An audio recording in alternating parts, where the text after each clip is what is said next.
আসসালামু আলাইকুম দর্শক, আমি নাইম ইসলাম আপনাদের সামনে আরও একটি ভিডিও নিয়ে হাজির হয়েছি। সবাইকে আমার চ্যানেলে স্বাগতম।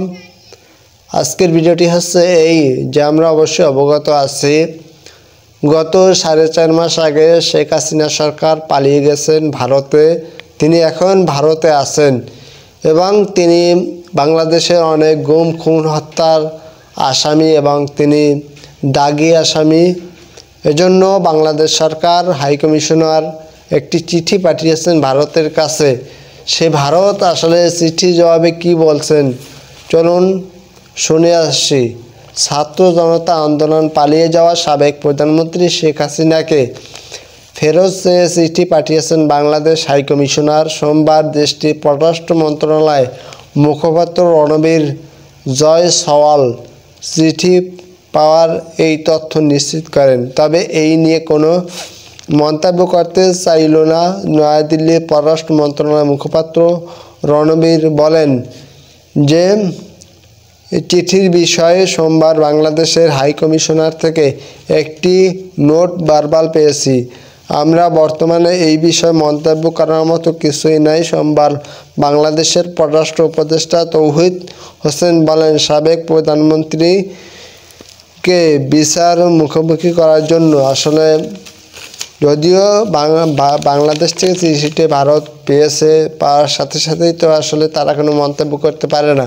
এ বিষয়ে তারা ঊর্ধ্বতন যারা কর্মকর্তা আছে ওই দেশে ভারতের, তাদের সাথে অবশ্যই আলাপ আলোচনা করে তারা একটি চিঠির জবাব অথবা বাংলাদেশকে ফেরত পাঠাবে সাবেক প্রধানমন্ত্রী, সে বিষয়ে তারা একটা সিদ্ধান্ত নেবে।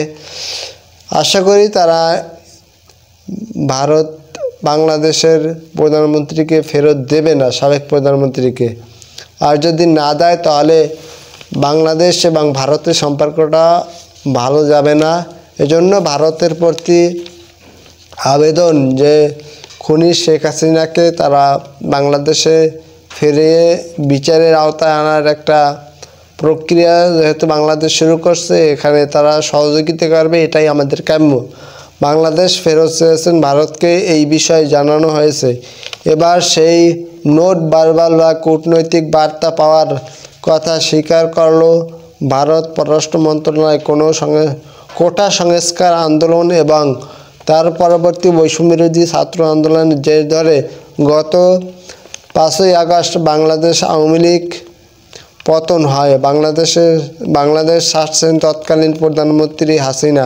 তিনি ভারতে আশ্রয় নিয়েছেন বলে দাবি বিভিন্ন সংবাদ মাধ্যমের। হাসিনা বাংলাদেশ ছাড়ার পর তার বিরুদ্ধে একাধিক মামলা রুজু হয়েছে। বৈষম্য বিরোধী ছাত্রনেতা সাইদুর রহমান অর্থাৎ সাইদ ভাই যিনি খুন হয়েছে, তাকেও এই শেখ হাসিনাই খুন করছে। খুনের ঘটনায় শেখ হাসিনা সহ 143 জনের বিরুদ্ধে অভিযোগ দায়ের হয়েছে।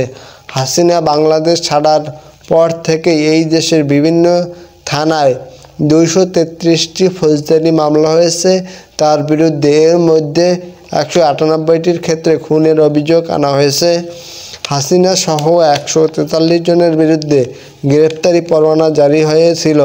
বাংলাদেশের আন্তর্জাতিক অপরাধ ট্রাইব্যুনাল এবার হাসিনাকে দেশ ফিরিয়ে তার বিচার করতে চাইছে। অন্তর্বর্তী সরকার এই ইঙ্গিত যদিও অক্টোবরে শেষ দিয়েছিলেন ডক্টর মোহাম্মদ ইউনূস। তিনি আমেরিকার সংবাদ মাধ্যম